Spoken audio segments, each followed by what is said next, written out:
Hi friends, welcome to Shami's kitchen. എല്ലാവർക്കും സുഖമാണല്ലോ. ഇന്ന് നമ്മൾ തയ്യാറാക്കുന്നത് നമ്മുടെ എല്ലാവരുടെയും പ്രിയപ്പെട്ട കപ്പലണ്ടി മിഠായി ആണ്. അതിൻ്റെ ആ ഒരു കറക്റ്റ് അളവിൽ തയ്യാറാക്കി എടുക്കുകയാണെന്നുണ്ടെങ്കിൽ കടകളിൽ കിട്ടുന്ന അതേ രുചിയിൽ നമുക്ക് വീട്ടിലും കപ്പലണ്ടി മിഠായി തയ്യാറാക്കി എടുക്കാവുന്നതാണ്. അപ്പോൾ ഇതിൻ്റെ ഡീറ്റെയിൽസ് ഒന്നും മിസ്സാകാതിരിക്കാൻ വേണ്ടി എല്ലാവരും ഒന്ന് സ്കിപ്പ് ചെയ്യാതെ കണ്ടേക്കണം. കൂടെ തന്നെ നമ്മുടെ ഈ ഷമീസ് കിച്ചൻ ചാനൽ ഇതുവരെയും സബ്സ്ക്രൈബ് ചെയ്യാത്തവരാണെന്നുണ്ടെങ്കിൽ അല്ലെങ്കിൽ ഇത് ആദ്യമായിട്ടാണ് കാണുന്നതെങ്കിൽ പ്ലീസ് ഒന്ന് സബ്സ്ക്രൈബ് ചെയ്തേക്കണേ. എന്നാൽ ശരി, നമുക്ക് വേഗം വീഡിയോയിലേക്ക് പോകാം.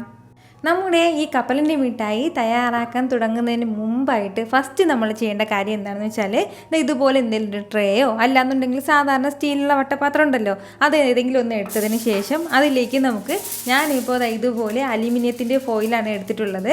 അതല്ലാന്നുണ്ടെങ്കിൽ ഇതിലേക്ക് കുറച്ച് നെയ്യ് പുരട്ടി കൊടുക്കാം. അതുമല്ലാന്നുണ്ടെങ്കിൽ കുറച്ച് മൈദാമാവൊന്ന് വിതറിയിട്ടൊന്ന് മാറ്റി വെക്കണം. കാരണം പെട്ടെന്ന് നമുക്ക് ഈ ട്രേയിലേക്ക് മാറ്റേണ്ടതാണ്. അതിൻ്റെ പേരിലാണ് ഞാനിപ്പോൾ ഇതുപോലെ അലുമിനിയം ഫോയിലെല്ലാം ഒന്ന് സെറ്റ് ചെയ്ത് എടുത്തിട്ടുണ്ട്. അപ്പോൾ ഇനി നമുക്ക് പെട്ടെന്ന് തയ്യാറാക്കി തുടങ്ങാം.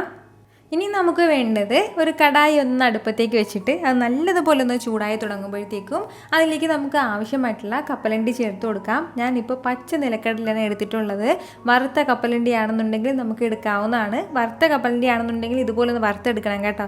അതായത് കറക്റ്റായിട്ട് ആ പെർഫെക്റ്റ് ടേസ്റ്റിൽ വരണമെന്നുണ്ടെങ്കിൽ നമ്മൾ ചെറിയ രീതിയിലൊന്ന് വറുത്തെടുക്കണം. ഇതിപ്പോൾ പച്ച കപ്പലണ്ടി ആയതിൻ്റെ പേരിൽ നമുക്ക് വീണ്ടും ഒന്ന് നല്ലതുപോലെ തന്നെ ഒന്ന് വറുത്തെടുക്കണം. 1.5 കപ്പ് അളവിലാണ് ഇപ്പോൾ ഇതിലേക്ക് ചേർത്ത് കൊടുക്കുന്നത്. കപ്പലണ്ടി ചേർത്ത് കൊടുത്തതിന് ശേഷം ഫ്ലെയിം എല്ലാം മീഡിയത്തിൽ നിന്ന് അല്പം കൂടി കുറച്ച് വെച്ച് കൊടുത്തിട്ട് വേണം നമ്മളൊന്ന് വറുത്തെടുക്കാനായിട്ട്. ഫ്ലെയിം ഹൈയിൽ വെക്കരുത്. ഹൈയിൽ വെക്കുകയാണെന്നുണ്ടെങ്കിൽ ഇതിൻ്റെ പുറം ഭാഗമൊക്കെ പെട്ടെന്ന് കളറ് മാറിയിട്ട് വരും. പക്ഷേ അകം നന്നായിട്ട് നമുക്ക് ക്രിസ്പി ആയിട്ട് കിട്ടില്ല. അതിൻ്റെ പേരിൽ മീഡിയം ഫ്ലെയിമിൽ നിന്ന് അല്പം കുറച്ച് തന്നെ വെച്ചിട്ട് കൊടുത്തിട്ട് വേണം നമ്മൾ നല്ലതുപോലെ ഒന്ന് വറുത്തെടുക്കാനായിട്ട്. ഇത് വറുക്കാൻ തുടങ്ങിയിട്ട് കുറച്ച് സമയമായിട്ടുണ്ട്. ഇപ്പോൾ തന്നെ നല്ലൊരു മണമായിട്ട് വരികയാണ്. ഇടയ്ക്ക് വെച്ച് ഇതിങ്ങനെ ചെറുതായിട്ട് ഇങ്ങനെ പൊട്ടി തുടങ്ങും കേട്ടോ. അപ്പോൾ ഇതുപോലെ ലൈറ്റായിട്ടൊന്ന് കളറും മാറി നല്ലൊരു മണമൊക്കെ വരുന്ന സമയത്ത് നമുക്കറിയാൻ പറ്റും നമ്മുടെ കപ്പലണ്ടി എല്ലാം നല്ല പെർഫെക്റ്റായിട്ട് വറുത്ത് കിട്ടിയിട്ടുണ്ടാവുന്നത്. അപ്പോൾ ഇതിൽ നിന്നൊന്ന് എടുത്ത് നമുക്കൊന്ന് നോക്കാവുന്നതാണ്. നമ്മളിപ്പോൾ ഈ സമയത്ത് എടുത്ത് നോക്കുമ്പോഴത്തേക്കും ചെറിയൊരു സോഫ്റ്റ്നെസ് ഉണ്ടാവും. അത് പ്രശ്നമാക്കണ്ട. കുറച്ച് ക്രിസ്പിനെസ്സും അതുപോലെ തന്നെ ലൈറ്റായിട്ടൊരു സോഫ്റ്റ്നെസ് ഉണ്ടാവും. അത് ചെറുതായിട്ട് തണുത്ത് കഴിയുമ്പോഴത്തേക്കും കറക്റ്റായിട്ട് ക്രിസ്പി ആയിട്ട് ഉണ്ടാവും നമ്മുടെ കപ്പലണ്ടി. അപ്പോൾ ഇത് ഇത്രയും തന്നെ മതിയാവും. ഒരുപാട് സമയത്ത് നമ്മൾ വർക്കുകയാണെന്നുണ്ടെങ്കിൽ നമ്മുടെ കപ്പലണ്ടിയുടെ കളറൊക്കെ അങ്ങ് മാറിപ്പോകും കേട്ടോ. അതായത് ആ വൈറ്റ് കളറിൽ നിന്ന് കുറച്ചുകൂടി ഡാർക്ക് കളറാവും. നമുക്ക് അങ്ങനെ എടുക്കേണ്ട ആവശ്യമില്ല. നന്നായിട്ടൊന്ന് വറുത്ത് കഴിഞ്ഞാൽ പിന്നെ ഇനി നമുക്ക് ഫ്ലെയിം ഓഫ് ചെയ്യാം. ഓഫ് ചെയ്ത് കൊടുത്തതിന് ശേഷം ഇതിപ്പോൾ നല്ല ചൂടാണ്, നമുക്ക് കൈവയ്ക്കാനൊന്നും പറ്റില്ല. നല്ലതുപോലെ ഒന്ന് തണുത്തതിന് ശേഷം നമ്മുടെ ഈ കപ്പലണ്ടിയുടെ പുറന്തോടൊക്കെ ഒന്ന് മാറ്റേണ്ടതായിട്ടുണ്ട്. ഇപ്പോൾ നമ്മുടെ കപ്പലണ്ടി എല്ലാം ചെറിയ രീതിയിലൊന്ന് തണുത്ത് കിട്ടിയിട്ടുണ്ട്. നന്നായിട്ട് തണുത്തിട്ടില്ല, ചെറുതായിട്ട് മാത്രമേ തണുത്തിട്ടുള്ളൂ. അപ്പോൾ നമുക്കിനി കൈ വെച്ചിട്ട് തന്നെ നല്ലതുപോലെ ഇതിൻ്റെ പുറത്തുള്ള ആ തൊലിയൊക്കെ നമുക്ക് എടുക്കാവുന്നതാണ്. ഇതുപോലെ ചെറുതായിട്ട് ഇങ്ങനെ പ്രസ് ചെയ്ത് കൊടുക്കുമ്പോൾ തന്നെ നമ്മുടെ കപ്പലണ്ടിയുടെ പുറന്തോടൊക്കെ നല്ല കറക്റ്റായിട്ട് ഇളക്കി കിട്ടും. ഇപ്പോൾ നമ്മുടെ ആ നിലക്കടലയുടെ ആ പുറംതോടെല്ലാം മാറ്റി ഞാൻ എടുത്തിട്ടുണ്ട്. കഴിയുന്നതും രണ്ടായിട്ട് തന്നെ എല്ലാ കപ്പലണ്ടിയും ഒന്ന് നമ്മൾ കൈ വെച്ചിട്ടൊന്ന് പ്രസ് ചെയ്ത് എടുക്കുമ്പോൾ തന്നെ കറക്റ്റായിട്ട് രണ്ടായിട്ട് മാറിക്കോളും.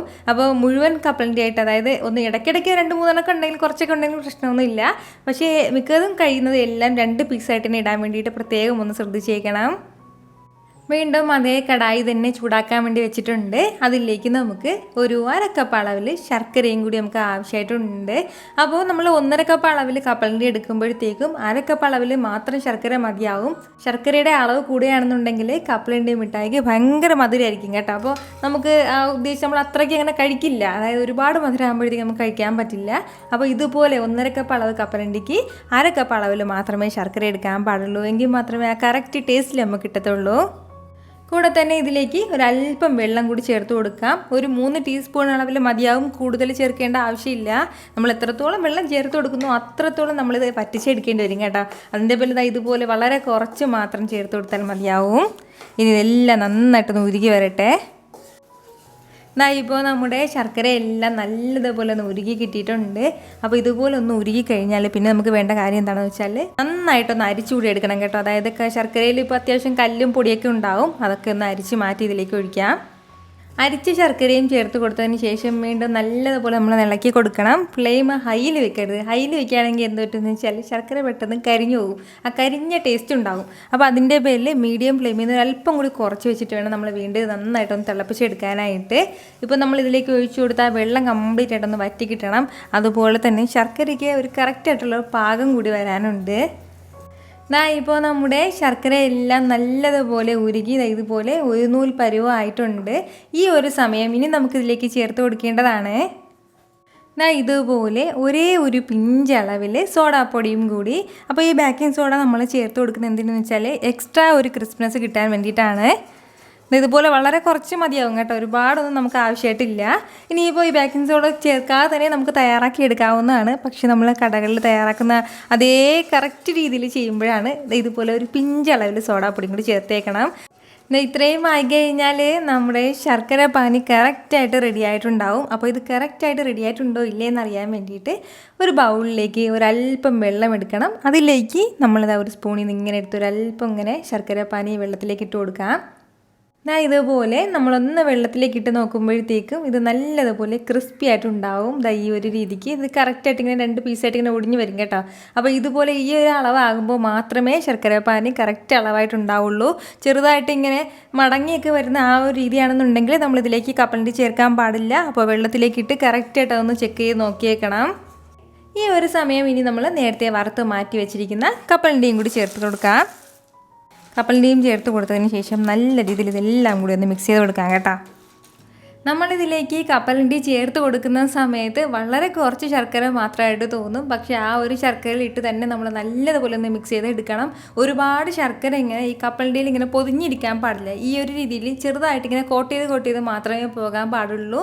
അപ്പോൾ നമ്മൾ നല്ലതുപോലെ ഈ സ്പാച്ചില വെച്ചിട്ട് ഒന്ന് മിക്സ് ചെയ്ത് കൊടുക്കുമ്പോൾ ഈ ഒരു രീതിക്ക് കിട്ടും കേട്ടോ. ഇതുപോലെ എല്ലാം നല്ലതുപോലെ ചെറിയ ചൂടിൽ ഫ്ലെയിം ഈ സമയത്ത് ഓഫ് ചെയ്യരുത്. ഫ്ലെയിം ചെറുതായിട്ട് സിമ്മിലേക്ക് മാറ്റണം. എന്നിട്ട് വേണം നമ്മൾ ഇതുപോലെ ഒന്ന് മിക്സ് ചെയ്ത് കൊടുക്കാനായിട്ട്.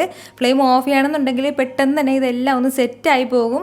അതിൻ്റെ പേരിൽ ചെറിയ ചൂട് അത്യാവശ്യം വേണം. ഫ്ലെയിം സിമ്മിൽ വെക്കാനായിട്ട് ആരും മറക്കരുത്. എന്നിട്ട് വേണം ഇങ്ങനെ ഒന്ന് മിക്സ് ചെയ്തെടുക്കാനായിട്ട്. ഇനി നമുക്ക് വേണ്ട കാര്യം എന്താണെന്ന് വെച്ചാൽ നമ്മൾ നേരത്തെ തയ്യാറാക്കി വെച്ചിരിക്കുന്ന നമ്മുടെ ട്രേയിലേക്ക് നിന്ന് മാറ്റാം. ഇനി നമുക്ക് വേണ്ട എന്താണെന്ന് വെച്ചാൽ പെട്ടെന്ന് തന്നെ ഇതെല്ലാം ഒന്ന് പ്രസ് ചെയ്ത് കൊടുക്കണം. അതിന് വേണ്ടിയിട്ട് ഞാനിപ്പോൾ ഇതുപോലെ ഒരു പൊട്ടറ്റോ സ്മാഷറാണ് എടുത്തിട്ടുള്ളത്. അതിന് മുകളിലേക്ക് ഒരു അല്പം നെയ്യ് പുരട്ടി കൊടുത്തിട്ടുണ്ട്. നെയ്യ് പുരട്ടാൻ വേണ്ടിയിട്ട് ആരും മറക്കരുത്. എന്നിട്ട് വേണം നല്ലതുപോലെ പ്രസ് ചെയ്ത് കൊടുക്കാനായിട്ട്. ഒരു ചെറിയൊരു കപ്പാണെങ്കിലും മതിയാവും കേട്ടോ. അല്ലാന്നുണ്ടെങ്കിൽ ചെറിയൊരു ബൗളോ അങ്ങനെ എന്താണെങ്കിലും കുഴപ്പമില്ല. അത് വെച്ച് നല്ലതുപോലെ നിരുത്തി പ്രസ് ചെയ്ത് കൊടുത്താൽ മതിയാവും. ആ കറക്റ്റ് ഷേപ്പ് കിട്ടാൻ വേണ്ടിയിട്ടാണ് നമ്മൾ ഇതുപോലെ ഒന്ന് പ്രസ് ചെയ്ത് മാറ്റുന്നത്. അപ്പോൾ ഇതുപോലെ എല്ലാം കറക്റ്റായിട്ടൊന്ന് റെഡിയായി കഴിഞ്ഞാൽ ഇനി നമുക്ക് വേണ്ട അടുത്ത കാര്യം എന്താണെന്ന് വെച്ചാൽ ചൂട് മാറുന്നതിന് മുമ്പ് തന്നെ ഉടൻ തന്നെ നമുക്ക് ഇഷ്ടമുള്ള ഷേപ്പിൽ ഇതൊന്ന് കട്ട് ചെയ്ത് മാറ്റണം. എപ്പോഴും നമുക്ക് കപ്പലണ്ടി മിഠായി കടയിൽ നിന്ന് വാങ്ങാൻ കിട്ടുന്നത് സ്ക്വയറായിട്ടാണ്. അപ്പോൾ ആ ഒരു രീതിക്ക് തന്നെ നമുക്കിത് കട്ട് ചെയ്ത് എടുക്കാവുന്നതാണ്. ഞാനിപ്പോൾ ഇതുപോലെ ഒരു റോളർ വെച്ചിട്ടാണ് ഇത് കട്ട് ചെയ്തെടുക്കുന്നത്. ഇങ്ങനെ ഇതിൻ്റെ തന്നെ ആവശ്യമില്ല. കത്തി വെച്ചിട്ട് നമുക്ക് ചെറുതായിട്ടൊന്ന് കട്ട് ചെയ്ത് കൊടുക്കാവുന്നതാണ്. അപ്പോൾ അങ്ങ് പെട്ടെന്ന് തന്നെ സ്മൂത്തായിട്ട് കട്ട് ചെയ്ത് മാറ്റാൻ വേണ്ടി പറ്റും. ഇനി നമുക്ക് വേണ്ട എന്താണെന്ന് വെച്ചാൽ ഇതിന് പുറകിലുള്ള അലുമിനിയം ഫോയിലൊന്ന് മാറ്റിയെടുക്കാം. ഇതുപോലെ നല്ല രീതിയിലൊന്ന് തണുത്ത് കഴിഞ്ഞാൽ നമ്മുടെ കപ്പലണ്ടി മിഠായി നല്ല സൂപ്പറായിട്ട് റെഡി ആയിട്ടുണ്ട്. അപ്പോൾ ഈ വീഡിയോ ഇഷ്ടമായാലും ഇതൊന്ന് ലൈക്ക് ചെയ്യാനും കൂടെ തന്നെ നിങ്ങളുടെ ഫ്രണ്ട്സിനും ഫാമിലിക്കും എല്ലാവർക്കും ഇതൊന്ന് ഷെയർ ചെയ്ത് കൊടുക്കാൻ ആരും മറക്കരുത്. വീണ്ടും നല്ലൊരു ഉഷാർ വീഡിയോ ആയിട്ട് നാളെ 2 മണിക്ക് കാണാം. അതുവരേക്കും എല്ലാവരും ഹാപ്പി ആയിട്ടിരിക്കുക, സന്തോഷമായിട്ടിരിക്കുക, എല്ലാവരും സേഫ് ആയിട്ടിരിക്കണം. Take care friends.